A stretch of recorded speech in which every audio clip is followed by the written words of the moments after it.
आदाब। JKC news के उर्दू खबरनामे में आपका खुशामदीद। मैं हूं आपके साथ आलम खान हकला। आगे बढ़ने से कबल आइए नजर डालते हैं इस वक्त की कुछ अहम बड़ी खबरों पर। पार्लियामेंट का 5 रोज़ा खसूसी इजलास आज से मौजूदा इमारत में हुआ शुरू। कल नई इमारत में कर दिया जाएगा मुंतकिल।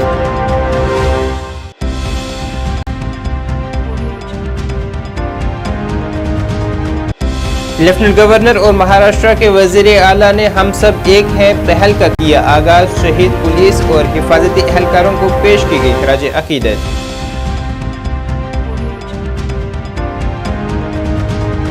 लेफ्टिनेंट गवर्नर ने पेट्रोल खेल फरोग बोर्ड के 44वें गोल्फ टूर्नामेंट का किया इफ्तिताह। कहा जम्मू कश्मीर के सेक्टरों में दीगर रियासतों और मरकजी ज़ेर इंतजाम इलाकों से आगे।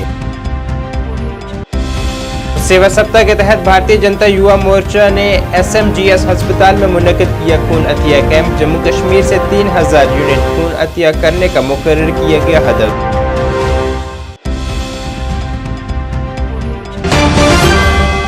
अब खबरें तफसील से। पार्लियामेंट का 5 रोज़ा खसूसी इजलास आज से शुरू हो गया है। पार्लियामेंट की कार्रवाई आज मामूल के मुताबिक पुरानी इमारत में ही शुरू हुई और कल से इसे नई इमारत में मुंतकिल कर दिया जाएगा। पार्लियामेंट की नई इमारत का इफ्तिताह वज़ीर-ए-आज़म नरेंद्र मोदी ने इसी साल 28 मई को किया था। पार्लियामेंट के 5 रोज़ा खसूसी इजलास में पार्लियामेंट के 75 साल के सफ़र पर मुबाहसे से शुरू हुआ। आज पूरे ही दिन दोनों ऐवानों में अलग अलग बहस की जा रही हैं। मंगल को पार्लियामेंट की नई इमारत में एक फ़ोटो सेशन मुनक्किद किया जाएगा जिसमें आज़ादी के 75 साल पूरे होने पर मरकज़ी हाल में एक तकरीब भी शामिल है। उसके बाद इस इजलास की कार्रवाई पार्लियामेंट की नई इमारत में मुंतकिल कर दी जाएगी। लेफ्टिनेंट गवर्नर मनोज सिन्हा ने आज 44वें पेट्रोलियम खेल फरोग के मुतल्लिक बोर्ड के लिए बैन यूनिट गोल्फ टूर्नामेंट का इफ्तिताह किया है। इस सिलसिले में तकरीब royal spring golf course Srinagar में मुनक्किद हुई है। लेफ्टिनेंट गवर्नर ने गोल्फर का खैर मकदम करते हुए उनसे कहा है कि वो नई जम्मू कश्मीर का पैगाम पूरे मुल्क में आम करें। उन्होंने जम्मू कश्मीर में पिछले कुछ बरसों से लाए गए इनकलाब का भी जिक्र किया है। उन्होंने कहा है कि पिछले कुछ दिहाइयों तक जम्मू कश्मीर को दहशतगर्दी, अलहदगी पसंदी और अकरबा परवरी का सामना करना पड़ा, लेकिन अब वो मायूसी के दिन गुजर चुके हैं और जम्मू कश्मीर बहुत से शोबाजात में मुल्क की दीगर रियासतों और मरकजी ज़ेर इंतज़ाम इलाकों से बेहतर कारकर्दगी पेश कर रहा है। ये निश्चित रूप से अच्छे ढंग से होगा। स्पोर्ट्समैन स्पिरिट से आप सब लोग खेलेंगे। एक बात मैं जरूर कहना चाहता हूँ, जम्मू कश्मीर के बारे में जो भ्रांतियाँ देश भर में हैं, यहाँ आने के बाद मैं समझता हूँ कि आप सबके मन से वो भ्रांतियाँ दूर हो गई होंगी। और पिछले वर्ष 1,88,00,000 लोग यहाँ पर्यटक के रूप में, टूरिस्ट के रूप में आए। अभी 31 अगस्त तक ये संख्या 1,52,00,000 के ऊपर चली गई है। मैं उम्मीद करता हूँ कि इस वर्ष ये आंकड़ा 2.25 करोड़ के ऊपर होगा। खास तौर से G20 के टूरिज्म वर्किंग ग्रुप के आयोजन के बाद फॉरेन टूरिस्ट इन्फ्लक्स में करीब 59% की वृद्धि जम्मू कश्मीर में हुई है। ये इस बात का संकेत है, पूरे देश में एक संदेश देता है कि चीज़ें काफ़ी बदल गई हैं। ये वक्त नहीं है कि मैं बाकी विषयों में आपका ध्यान आकृष्ट करूं, लेकिन मैं आपको इतना आश्वस्त करना चाहता हूं, ये जो शारदा पीठ है ऐतिहासिक काल से ये ज्ञान की नगरी रही है और यहाँ की अद्भुत जो विरासत है उसे देख करके आप निश्चित रूप से महसूस करेंगे कि यहाँ की हॉस्पिटैलिटी, यहाँ के लोग बहुत अच्छे हैं। किन्हीं परिस्थितियों में कुछ वर्षों तक जम्मू कश्मीर ने कुछ दंश झेले हैं, अब जम्मू कश्मीर उसके बाहर निकल रहा है और मुझे लगता है कि कई सेक्टर्स में आज जम्मू कश्मीर देश के किसी राज्य से बेहतर कर रहा है। उसकी चर्चा कभी बाद में होगी। मैं आप सबका स्वागत करता हूं यहाँ आने के लिए और सभी ऑयल कंपनीज के जो खिलाड़ी हैं, उम्मीद करता हूं कि यहाँ जो भी समय आपका गुजरेगा वो अच्छी स्मृतियाँ लेकर के आप यहाँ से जाएंगे। लेफ्टिनेंट गवर्नर और महाराष्ट्र के वजीर आला एकनाथ शिंदे ने पुणे सरहदी फाउंडेशन हम सब एक हैं पहल का आगाज किया है, जिस दौरान लेफ्टिनेंट गवर्नर ने शहीद पुलिस और सलामती एहलकारों को खराज अकीदत पेश की है। अपने खिताब में लेफ्टिनेंट गवर्नर मनोज सिन्हा ने कहा है कि हमें अपनी फौज, पुलिस और सीआरपीएफ की बहादुरी और हौसले पर पूरा भरोसा है। उन्होंने कहा है कि हमारे बहादुर जवानों और शहरियों के खून का एक कतरे का भी बदला लिया जाएगा और इसके लिए दहशतगर्दों और उनके हमायतियों को भारी कीमत अदा करनी होगी। महाराष्ट्र के वजीर आला ने भी जम्मू कश्मीर और महाराष्ट्र के दरमियान मजबूत ताल्लुकात पर रोशनी डाली। के शिल्पी भारत के सम्माननीय प्रधानमंत्री आदरणीय श्री नरेंद्र मोदी जी का जन्मदिन है। भगवान विश्वकर्मा का भी आज पवित्र दिन है, जिन्हें हम सृजन का देवता मानते हैं। सुबह एक कार्यक्रम इसी सभागार में हुआ था और जो हमारे आर्टिजन्स हैं 18 क्षेत्रों के, उनके जीवन में एक बड़ा बदलाव आवे, इसके लिए प्रधानमंत्री विश्वकर्मा योजना आज देश में शुरू हुई है। इस अवसर पर मैं आप सभी को हृदय से बहुत बधाई देता हूं। मैं मानता हूं कि देश का सौभाग्य है कि हमें नरेंद्र मोदी जैसा प्रधानमंत्री और नेतृत्व मिला है। अगर मैं बार बार एक बात दोहराता हूं कि 2014 के बाद केवल राजनीतिक शब्दावली हिंदुस्तान की नहीं बदली है, बल्कि देश की कार्य संस्कृति भी बदली है। और अगर आप देखेंगे व्यक्तिगत रूप से भी, तो 9 वर्ष में एक दिन भी छुट्टी न लेना, ये सामान्य रूप से किसी एक व्यक्ति के लिए संभव नहीं है। वो नरेंद्र मोदी के लिए ही संभव है। 1 घंटे भी बिना विश्राम किए चरैवेद के मंत्र के साथ सबका साथ सबका विकास या जीवन का संकल्प लेकर के देश के 140 करोड़ लोगों की तरक्की, उनके जीवन स्तर में बदलाव के लिए जीवन को समर्पित करना, मुझे लगता है कि बहुधा कम लोग ये कर पाते हैं। 2-3 योजनाओं का जिक्र करूंगा। जब जनधन खाता शुरू हुआ तो देश में हंसी का माहौल बनाया जाता था, मजाक उड़ाया जाता था। इससे क्या होगा? आज सुदूर ग्रामीण अंचल में, फार फ्लंग एरिया में रहने वाले गरीब आदमी को केवल फाइनेंशियल इंक्लूजन नहीं मिला है, सम्मान भी बढ़ा है, आर्थिक रूप से उसकी ताकत बढ़ी है। प्रधानमंत्री मुद्रा योजना में पता नहीं देश के कितने नौजवानों को इंटरप्रेन्योर बनने का अवसर मिला है। स्टैंड अप इंडिया के अंतर्गत समाज के गरीब और वंचित लोग, दलित, आदिवासी, महिलाएं, इनको ऋण दे करके मैं समझता हूं कि भारत सरकार ने एक ऐसा अभियान शुरू किया है जिसके कारण हम आज स्वप्न देख रहे हैं कि आने वाले 2047 में भारत विकसित हो सकता है। और आज की जो योजना है वो आज शुरू हुई है। मैं समझता हूं कि उसके कारण निश्चित रूप से एक समय था जब दुनिया के व्यापार में भारत का एक बड़ा हिस्सा हुआ करता था। दुनिया की जीडीपी में 25% कंट्रीब्यूशन हिंदुस्तान का हुआ करता था।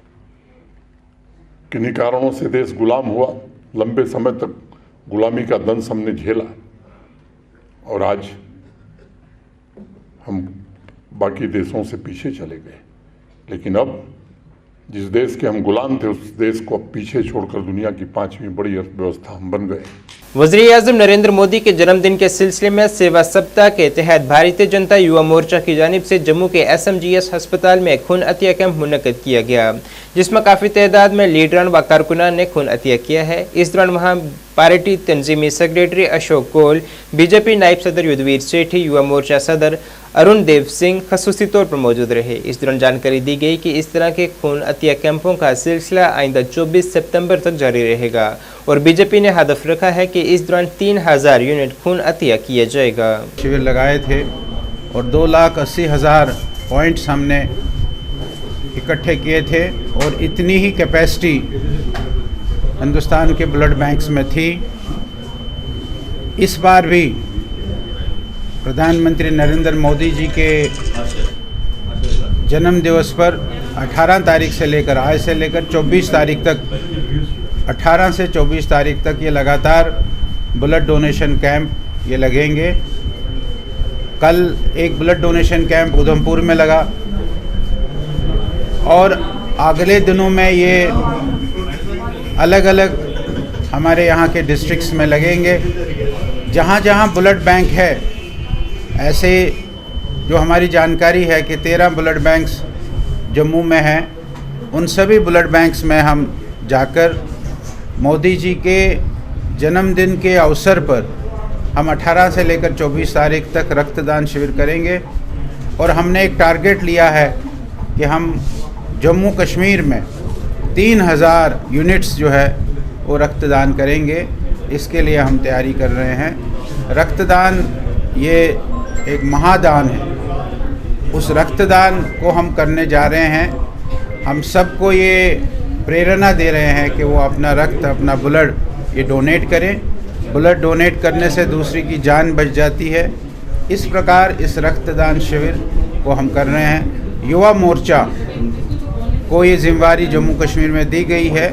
युवा मोर्चा इस जम्मू रेलवे स्टेशन के पार्किंग कॉन्ट्रैक्टर का काम न करने दिए जाने के मामले में आज उनकी जानिब से एक प्रेस कॉन्फ्रेंस की गई है, जिसमें उनका इल्ज़ाम था कि यहाँ कुछ लोग उनके यहाँ काम करने में रुकावट बन रहे हैं और वो एक बड़ा माफिया चला रहे हैं। साथ ही उन्होंने बड़े पैमाने पर बदअनवानी के इल्ज़ामात भी लगाए हैं, जिसकी CBI जाँच का भी उन्होंने मुतालबा किया है। मज़कूरा कॉन्ट्रैक्टर ने रेलवे हुक्काम से अपील की है कि यहाँ उनके काम करने की राह हमवार की जाए। तो मैं पार्किंग कॉन्ट्रैक्टर हूँ रेलवे का, और मेरी डिमांड है कि मैं रेलवे और एडमिनिस्ट्रेशन से रिक्वेस्ट करता हूँ कि जो मेरे नाम अलॉटमेंट हुई है, जो मुझे रेलवे के टेंडरिंग के थ्रू काम मिला है, तो मुझे उसमें वहाँ पे काम करना दिए, मुझे पोजीशन दिलाई जाए जल्दी से जल्दी और मैं काम स्टार्ट कर सकूँ। क्या दिक्कत आई है? दिक्कत आई है सर, वहाँ पे कुछ माफिया है जो नहीं चाहते कि काम करे, कोई बाहर से आके काम करे।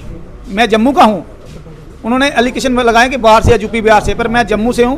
पर रेलवे में मेरा पहला काम है और रेलवे में वो सालों से चला रहे हैं। वहाँ बहुत बड़ा घपला है। मैं रिक्वेस्ट करता हूँ कि वहाँ पे CBI की जांच कराई जाए कि क्या घपला है। अगर मैंने 1 करोड़ 1 लाख रुपया रेट गया, वो 85 लाख रुपया रेलवे को सुनने में आया कि जो देते हैं 1 करोड़ 1, उसके बाद मैंने GST भी देना है, 18% GST भी देना है, तो जो मेरे एम्प्लॉई हैं उनको भी पैसे देने हैं। तो अगर 1.5 करोड़ से ऊपर ज़्यादा सेल करता हूं तो मेरा सर्वाइवल होता है। वो 80-85 लाख रुपया देना है, बाकी पैसा कहां जा रहा है? क्या मांग करना चाहते हैं? मांग मैं यही रिक्वेस्ट करना चाहता हूं एडमिनिस्ट्रेशन से कि मुझे वहां पे काम करने पोजीशन दिया जाए और मैं वहां काम कर सकूं। 3 साल का मेरा टेंडर है, 3 साल के बाद कोई भी आ सकता है। यहाँ मैं सारी उम्र नहीं बैठने वाला हूँ, मैं 3 साल ही मैंने काम करना, उसके बाद दोबारा टेंडर मैं डालूंगा, मुझे मिलेगा, ठीक है। जो जिसको मिलेगा, जो हायर बिडर होगा उसको ही गवर्नमेंट टेंडर देगी। ये रेलवे डिपार्टमेंट बहुत बड़ी ऑर्गेनाइजेशन है, टेंडर फिरोजपुर से लगता है। इन्होंने इल्ज़ाम लगाए कि उनके साथ सांठ-गांठ है, ये है वो है। देखो ये सब फेक, इन्होंने फेक न्यूज़ फैला रहे हैं, फेक एलिगेशन लगा रहे हैं, फेक न्यूज़ फैला रहे हैं कि ये वो है। ये चाहते हैं कि मैं वहाँ पे काम ना करूँ और मैं फेल हो जाऊँ, पर मेरे 3 साल का काम है, मुझे 3 साल वहाँ काम करना ही करना, जो मर्जी। जो मैंने पैसे दिए हुए हैं गवर्नमेंट को। जो टैक्सी यूनियन वाले हैं, वो भी सारी यूनियन नहीं है, उसमें कुछ बंदे हैं, कोई 5-7 जिनकी अपनी 6 टैक्सियाँ हैं, 5-7 बंदे हैं जिनकी 6 टैक्सियाँ हैं, वो वहाँ पे माफिया चला रहे हैं। देखिए, मैंने सिर्फ पार्किंग के जो पैसे हैं वो लेने हैं। ये क्या कहते हैं, टैक्सी के पर फेरे के 50 रुपये भी लेते हैं। जो बाहर से टैक्सियाँ आती हैं, श्रीनगर से आती हैं, लेह से आती हैं, उनसे भी पैसे लेते हैं। तो हमने सिर्फ पार्किंग के पर महीने के जो पैसे हैं वो लेने हैं। जिला सांबा के परमंडल इलाके में आज आशा वर्कर्स की जानिब से एक एहतजाज किया गया है, जिसमें उनका मुतालबा था कि उनकी तनख्वाहों में इजाफा किया जाए। एहतजाज कर रही आशा वर्कर्स को कहना था कि उन्हें महज 2000 रुपये माहाना तनख्वाह दी जा रही है, जो कि नाकाफ़ी है, जबकि दीगर रियासतों में 10,000 से ज़ायद तनख्वाह दी जा रही है। उन्होंने हुकूमत से मुतालबा किया है कि उनकी तनख्वाहों में जल्द इजाफा किया जाए।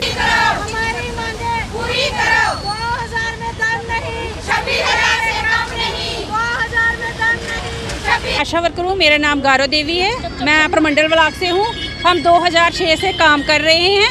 हमें कुछ नहीं मिलता, हमें सिर्फ 2000 रुपया देते हैं, वो हमारी सैलरी नहीं है, वो हमारा इंसेंटिव है, वो भी हमें टुकड़ों में देते हैं। हम काम करेंगे तो हमें मिलेगा, नहीं काम करेंगे तो वो हमारा कार्ड लेते हैं। हमें मतलब टुकड़ों में हमें पैसे नहीं चाहिए, हमारी सैलरी होनी चाहिए, मंथली सैलरी होनी चाहिए। जैसे हमारा मिनिमम वेज बनता है 26,000 ना दे सके, हमें स्टेट लेवल का 10,000 दे दे, बस हमें इतना ही चाहिए। हम बहुत काम करते हैं, जब हम लगे थे तब हमारे 5 काम थे, अब हम 60 काम करते हैं। अब हमें हमारी सैलरी चाहिए। करो, क्या मांग है आपकी? सर हमारी ये मांग है कि हम 2005 से काम कर रहे हैं। जब हमें लगाया गया था तब बोला गया था सिर्फ जच्चा बच्चा की देख रेख करनी, तब हमें 5 काम दिए थे। अब हमें उन्होंने 60 काम दे दिए हैं और सब स्टेटों में कहीं में 9,000, कहीं 10,000, कहीं 11,000, कहीं 6,000, लेकिन हमसे 2,000 में काम करा रहे हैं। वो भी 2,000 हम रिपोर्ट ना दें तो हमें 2,000 पूरा नहीं मिलता है। तो हम चाहते हैं जो भी हम काम करते हैं, एनसीडी का काम किया, कोरोना में काम किया, हमें पैसे नहीं मिले हैं। हम चाहते हैं हमें इंसेंटिव नहीं चाहिए, हमें 10,000 हमारी पे है, मिनिमम 26,000। अगर 26,000 गवर्नमेंट जब तक नहीं लगाती, हमारी स्टेट हमें 10,000 रुपया। All J and K home guards welfare association की जानिब से आज जम्मू राजभवन के बाहर एक पुरजोर एहतजाज किया गया है, जिसमें उन्होंने वज़ीर आज़म नरेंद्र मोदी से अपील की है कि आज के पार्लियामेंट सेशन में उनके लिए बनाए गए काले कानून को वापस लिया जाए और उन्हें भी मरकज़ी या रियासती सरकार के मुलाजिम का दर्जा दिया जाए। साथ ही उनका यह भी इल्ज़ाम था कि उन्हें रज़ाकार का दर्जा दिया गया है, लेकिन उनसे तमाम काम करवाए जा रहे हैं और उनका इस्तेहसाल किया जा रहा है। मैं माननीय प्रधानमंत्री जी को ये कहना चाहती हूँ कि एक तो आपको मुबारकबाद है कि जो आज आपने नई संसद के अंदर आपने 1 हफ्ते का सेशन लगाया है पार्लियामेंट्री, तो बहुत से कानून आप खत्म करने जा रहे हो कि बहुत काले कानून जो आप बोलते हो बहुत देर के लगे अंग्रेजों के टाइम के, वो खत्म करने जा रहे हो। क्या आप जो होम गार्ड के ऊपर ये कानून लगे हुए स्वयं सेवक एक्ट का, वॉलंटियर एक्ट का, क्या वो भी खत्म करने जा रहे हो? हम यही कहना चाहते हैं उस कानून को भी खत्म किया जाए, हमारे लोगों को राज्य कर्मचारी का या केंद्रीय कर्मचारी का दर्जा दिया जाए और जो हमारा बार बार हमारे अधिकारी हमारे पे शोषण करते हैं उसको बंद किया जाए। 30 सालों से हम सर्विस कर रहे हैं, आज आप बोलते हो कि जो लोग वॉलंटियर है, ठीक है हम वॉलंटियर है। आज देश के जितने भी मंत्री है, हमारे प्रधानमंत्री भी वॉलंटियर होकर काम कर रहे हैं, वो कितनी सैलरी लेते हैं हमें बताए गवर्नमेंट। जो एमएलए एमपी होते हैं वो भी वॉलंटियर होते हैं। किसान भवन तालाब तिल्लो में आज टाइकथन नुमाइश का इफ्तिताह किया गया है, जिसमें मुख्तलिफ स्कूलों के तलबा की जानिब से अपने मॉडल पेश किए गए हैं। इस नुमाइश के सिलसिले में 1,25,000 से ज़ायद तालिब इल्मों ने अपना अंदराज किया था। ये नुमाइश कौमी तालीमी पॉलिसी का एक हिस्सा थी।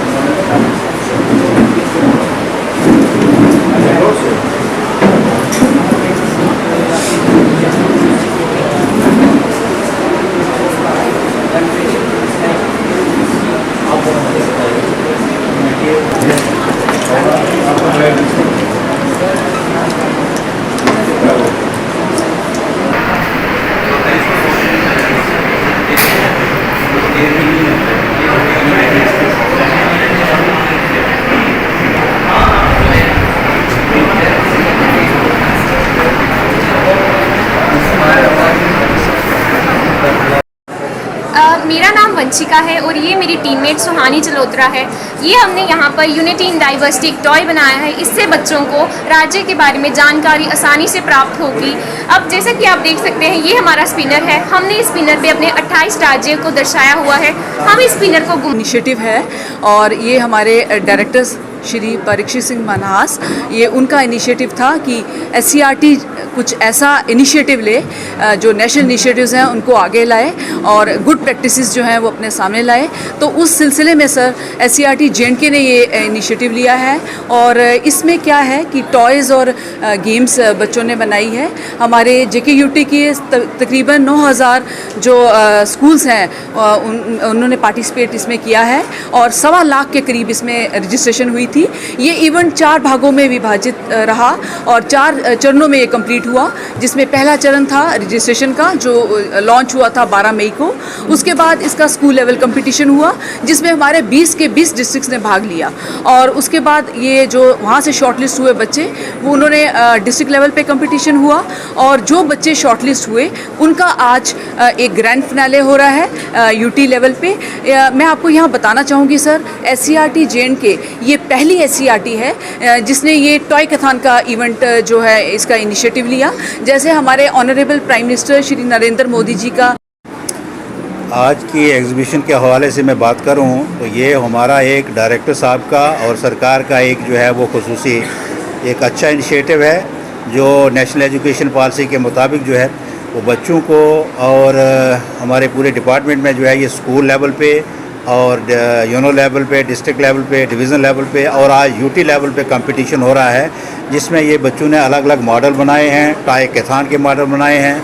और हम और आप जब बचपन में होते थे, जैसे हमारे ऑनरेबल प्रधानमंत्री जी ने टॉय कथान पे जो है वो चर्चा करते हुए कहा है कि बच्चों की पहली किताब जो है वो खिलौना होता है, और वही खिलौना वो जिसको हम टॉय कथान कहते हैं, आज हमारे 10 डिस्ट्रिक्ट जम्मू सूबा के और 10 जो है वो कश्मीर प्रोविंस के वो श्रीनगर में SCRT में शिरकत कर रहे हैं। और हमारे यहाँ एलिमेंट्री लेवल के, सेकेंडरी लेवल के और सीनियर सेकेंडरी लेवल के यानी 3 कैटेगरी के बच्चे आए हैं, जिन्होंने अपने जो ये टॉय कथान और मॉडल का जो है वो नुमाइश लगाई है। मैं आप इनके स्कॉट टीचर को और बलखसूस बच्चों को अपने डिपार्टमेंट की तरफ से खाना बदोश कबायली गुजर बकरवालों को अपने माल मवेशियों के साथ मैदानी इलाकों का रुख करने में एक बड़ी राहत देते हुए भेड़ पालन महकमा और कबायली अमूर महकमा और ज़िला इंतज़ामिया ने मुश्तरका तौर पर लोगों के लिए ट्रांसपोर्ट की सहूलत फराहम की है, जिसमें उन्हें कई ट्रकों की सहूलत फराहम की गई है, जिन्हें आज additional deputy commissioner Gulzar Ahmad Bhatt और chief husbandry officer doctor Mohammad Rafiq Shah ने झंडी दिखाकर रवाना किया है। को सहूलत पहुँचने के लिए पिछले साल से ये स्कीम की गई है। इसमें हम जो ट्राइबल्स हैं उनके जो माल मवेशी होते हैं उनको हम ट्रांसपोर्टेशन की सहूलियत फराहम करते हैं। इससे इन लोगों को जो रास्ते में इनको परेशानियां होती थी वो दूर हो जाती है। Free of cost transportation provide की जाए ताकि हमारी रोड जैमिंग भी बचे और इन लोगों को भी सुविधा हो जाए अपने घरों पर पहुंचने के लिए और इनका माल भी सही सलामत पहुंचे। तो इस सिलसिले में हर एक डिस्ट्रिक्ट में जो ARTO साहिबान हैं, डिस्ट्रिक्ट मजिस्ट्रेट्स की सदारत में एक ग्रुप बनाया गया है, nodal officers chief husbandry department है और ARTO साहिब हैं। तो इनकी मदद से इनको बहुत ज़्यादा गाड़ियाँ प्रोवाइड की जाती हैं। हमें यहाँ जहाँ तक डिस्ट्रिक्ट अनंतनाग का ताल्लुक है तो हर रोज़ हमारी रिक्वायरमेंट इस वक्त कम से कम 50 से 60 गाड़ियों की है। चुनांचे हम देख रहे हैं कि 50 से 60 गाड़ियाँ मैनेज नहीं हो पा रही हैं, इसलिए हम कोशिश करेंगे कि 25 से 30 गाड़ियाँ पर डे हम यहाँ से चलाएं। और आज का दिन जो है, आज हमने शुरुआत की यहाँ डिस्ट्रिक्ट अनंतनाग से। आपसी भाईचारे को बरकरार रखने के मकसद से बदरवा खालू गांव में एक देसी कुश्ती का एहतमाम किया गया है, जिसमें मुल्क के मुख्तलिफ हिस्सों से पहलवानों ने शिरकत की है, जिन्होंने कुश्ती में अपने जोहर दिखाए हैं। जंगल कमेटी खालू की जानिब से इस कुश्ती तकरीब का इनाकाद किया गया था। इस दौरान जानकारी दी गई है कि कुश्ती का ये 26वां एडिशन था। वो अपनी बॉडी जो है वो अगले साल के लिए और तैयार करते हैं।